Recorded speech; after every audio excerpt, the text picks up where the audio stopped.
नमस्कार दोस्तों, अगर आपके घर में बच्चे हैं या आप एक पेरेंट हैं तो आपको ये वीडियो अंत तक जरूर देखनी चाहिए। मुझे आज एक फोन आया था महाराष्ट्र से। एक महिला ने फोन किया था कि एक 15 वर्ष की बच्ची है जिसके पास पिता नहीं है, केवल माँ है। और वो जो महिला फोन की थी उस 15 वर्ष के बच्ची की मौसी है। उस मौसी ने जो फोन किया और बताया कि उनके बहन की जो लड़की है 15 वर्ष की है, उसके पिता तो नहीं है, माँ के साथ रहती है, माँ की इकलौती लड़की है और उस माँ ने अपने बच्ची को खुश रखने के लिए पैसे दे दिया करती थी, उसकी सारी शौक को पूरा करती थी। क्या खाना है, क्या पीना है, क्या उसे पहनना है, वो सब तरह से उसे खुश रखना चाहती थी। वो चाहती थी कि मेरी बच्ची खुश रहे और इकलौती बेटी थी। लेकिन उस बच्ची को जो पैसा मिलता था, जब भी वो अपनी माँ से पैसा मांगती थी तो माँ दे दिया करती थी। लेकिन माँ जो पैसा देती थी उस पैसे का वो बच्ची क्या कर रही है, उसे क्या जरूरत है, वो नहीं पूछ पाती थी, वो ध्यान नहीं देती थी। नतीजा ये हुआ कि वो बच्ची नशे की आदी हो गई, नशे की लत हो गई उसे, और वो सिगरेट पीना शुरू कर दी। 15 वर्ष की बच्ची, कल्पना करिए कि वो सिगरेट पी रही है, वो एल्कोहल ले रही है और वो बच्ची धीरे धीरे इतनी नशे की आदी हो गई कि बिना नशा किए वो रह ही नहीं सकती। अब जब माँ ये बात जानने के बाद कि मेरी बेटी नशे की उसे लत लग गई है, तमाम बातें हैं, और ये उसको पीटने लगी। थोड़ा बहुत बच्चे को पीट देते हैं माता पिता। अब जहां इस तरह की अगर कोई बच्ची माल हो, नशे की लत में, नशे के गिरफ्त में आ गई हो, जो भी कहा हो, जो उन्होंने बताया वो मैं आपको बता रहा हूं। उसके बाद उस बच्ची ने शिकायत किया। शिकायत पहुंची CWC में, चाइल्ड वेलफेयर कमेटी, बाल कल्याण समिति ने मुकदमा दर्ज करा दिया। बच्ची का यह आरोप था कि उसकी मां उसे मारती है, पीटती है, गाली देती है, धमकी देती है और कुछ अनैतिक कार्य करने के लिए उसे विवश करती है।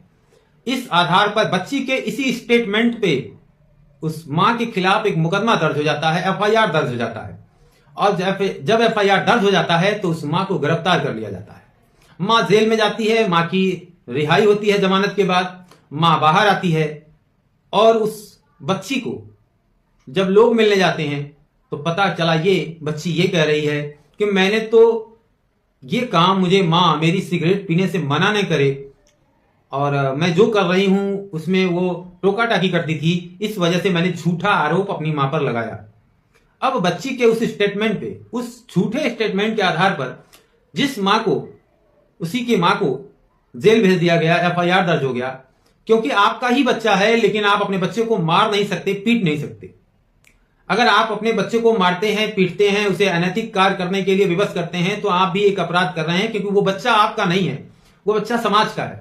ये समाज की जिम्मेदारी है कि बच्चा, सरकार की जिम्मेदारी है कि बच्चा सही माहौल में जिए और उसके साथ कुछ ऐसा न हो।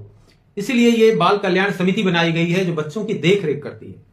जुवेनाइल जस्टिस एक्ट 2015 की धारा 27 में इसकी बात की गई है, बाल कल्याण समिति की, जो बच्चों की देख रेख, बच्चों के लिए काम करती है, उसी के लिए यह समिति बनाई गई है। तो मैं बात कर रहा था कि जो बच्ची अब कहती है कि मैं अपनी मां के साथ रहना चाहती हूं, लेकिन वो मां चाहती है, बच्ची भी चाहती है, लेकिन उसे बच्चा अभी नहीं दिया जा रहा है। तो उस महिला ने जो मुझे फोन किया था, उन्होंने बताया कि दरोगा जी कह रहे हैं, जो उस केस का इन्वेस्टिगेशन कर रहे हैं, उनका यह कहना है कि 1 लाख रुपया लगेगा, बच्ची मैं आपको दिलवा दूंगा। अब सोचिए जरा कि जो CWC है वो अभी विचार कर रही है कि उसकी मां को उसके संरक्षण में बच्चा दिया जाए या नहीं दिया जाए। बच्ची भी चाहती है कि वो अपनी मां के पास जाए और मां भी चाहती है कि बच्ची उसके पास चली आए, लेकिन दरोगा जी 1 लाख रुपया ले रहे हैं, मांग रहे हैं कि बच्ची मैं आपको दिलवा दूंगा।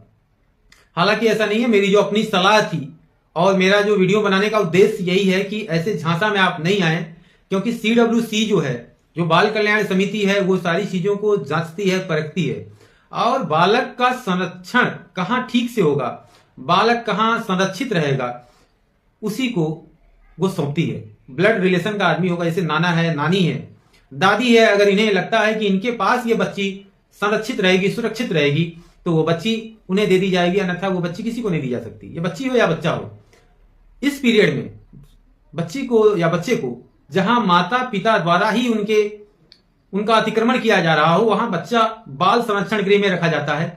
तो वो बच्ची अभी बाल संरक्षण गृह में है, वहां से उसे निकालने के लिए बड़ी जद्दोजहद हो रही है।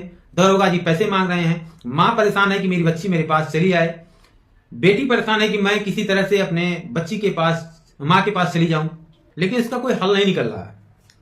तो सही बात यह है कि अगर कोई आरोप लगाया गया है तो उसकी पूरी जांच होनी चाहिए कि अगर वाकई वो बच्चा, जैसा कि बताया, क्योंकि उसकी मौसी भी मान रही है कि वो बच्ची सिगरेट की आदी हो गई थी पीने की, तो वो सिगरेट पीने की जो आदी हुई वही अपने आप में बहुत खतरनाक है कि वो आप कैसी मां हैं, आप कैसे पिता हैं कि जो अपने बच्चे को नहीं ठीक से रख पा रहे हैं। तो आप पिता या माता बनने योग्य नहीं है कि 13 साल 14 साल 15 साल के बच्चे को आप नशे की लत की तरफ ढकेल रहे हैं। मैं कहूंगा ढकेल रहे हैं, क्योंकि आपका ध्यान ही नहीं होता। फिर जब उस उम्र में बच्चा होता है और उसकी जो आजादी होती है, वो जो उड़ान भरना चाहता है, जिस तरफ वो जा रहा है वो रास्ता गलत या सही हो, जिस तरफ भी जा रहा है उसे लगता है कि ये रास्ता उसके लिए बेटर है, और उसमें जब आप जैसे ही अवरोध उत्पन्न करते हैं तो उस बच्चे को लगता है कि उसकी आजादी पर हमला है, उसके दुश्मन है वो लोग, तो उस समय वो दुश्मन समझने लगता है। तो इन हालातों से कैसे निकला जाए, इसके लिए आपको बच्चों पर ध्यान देना पड़ेगा। किशोरावस्था की उम्र होती है, इसे कहते हैं तूफान की उम्र, उफान की उम्र। इसी उम्र में बच्चा बनता है, इसी उम्र में बच्चा बिगड़ता है। तो बच्चा जब इस उम्र में किसी गलत काम को करने जा रहा है, कर रहा है, अगर आप उसे रोकते हैं, टोकते हैं, उस पर बंदिशें लगाते हैं, तो उस बच्चे को लगता है कि हमारी फ्रीडम पर हमला है, उसकी आजादी पर हमला है, वो स्वतंत्र है, उसके माता पिता उसे नहीं देखना चाहते हैं, उसकी उसमें रुचि है, आप उसे मना कर रहे हैं, तो उसे बुरा लगता है और वो बच्चा बागी हो जाता है, आपको दुश्मन समझने लगता है। तो ऐसे बच्चों को अगर रोकना है ऐसे कामों से जो सामाजिक या कानूनी तौर पे वो गलत है, अपराध है, तो ऐसे काम को रोकने के लिए जो उनकी ऊर्जा है, जहां वो लगा रहे हैं बच्चे किशोरावस्था में, उन्हें आप डाइवर्ट करिए, कोई विकल्प दीजिए, उन्हें रूपांतरित करिए, अपनी उस एनर्जी को, उस जोश को वही उस स्थान पे लगाएं जहां से उनका भविष्य है। लेकिन मैंने देखा है कि बहुत सारे बच्चे, लोग अपने बच्चों को फोर्स करते हैं कि इतना नंबर लाओ, फला का लड़का इतना लाया, तुम्हारा क्यों नहीं आया, उसका 85 आया, तुम्हारा सी क्यों रह गया। कभी ऐसा नहीं करना चाहिए। बच्चे पर कभी भी नंबर्स का प्रेशर नहीं होना चाहिए। बच्चे पर कभी इस तरह का फोर्स नहीं होना चाहिए कि आपको आईएएस बनना है, आईपीएस बनना है, क्या किसी अन्य सेक्टर में जाना है, डॉक्टर बनना है। बच्चे को क्या बनना है ये बच्चे को तय करने दीजिए, उसको केवल पढ़ने दीजिए, उसको केवल समझ उसकी बढ़ाइए। अगर बच्चा समझदार होगा, समझ बढ़ेगी, वो सब कुछ तय कर लेगा कि उसको क्या करना है। हमारा एक और चैनल है कोशिश यात्रा के नाम से यूट्यूब पर, वहां आप जाएंगे तो प्लेलिस्ट में आप पाएंगे एडल्ट एजुकेशन प्रोग्राम। उसमें आप जाएंगे तो आपको 500 से अधिक वीडियो मिल जाएंगी, जो कम से कम सैकड़ों विद्यालय में प्रोग्राम किए गए हैं प्रशिक्षण के, जहां लाखों बच्चों ने हिस्सा लिया है और उनको हमने बताया है। हमारे और भी साथी हैं, मनोवैज्ञानिक राकेश कुमार पांडे, जो बच्चों से रूबरू हुए हैं, उनकी समस्याओं को जाने हैं, उन्हें प्रशिक्षित किए हैं। महिला का सवाल था कि दरोगा को पैसा देना चाहिए कि नहीं देना चाहिए। वो कह रहा है कि बच्ची को दिलवा देगा, 1 लाख रुपया लगेगा। तो ऐसा कुछ भी नहीं है, दरोगा के हाथ में कुछ नहीं होता। वो सारी बातें डिपेंड करती हैं CWC पर, बाल कल्याण समिति पर।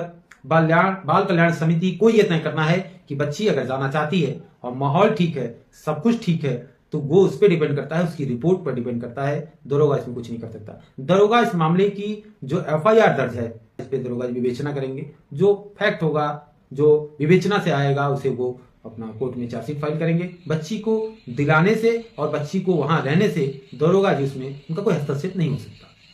जानकारी अच्छी लगी हो तो इस लाइक करिएगा। चैनल पर पहली बार देख रहे हैं और अभी तक आपने सब्सक्राइब नहीं किया है तो प्लीज चैनल को सब्सक्राइब करिएगा। अगर आपका कोई सवाल होगा तो कमेंट सेक्शन में जाके कमेंट जरूर करिएगा। वीडियो अंत तक देखने के लिए बहुत बहुत धन्यवाद।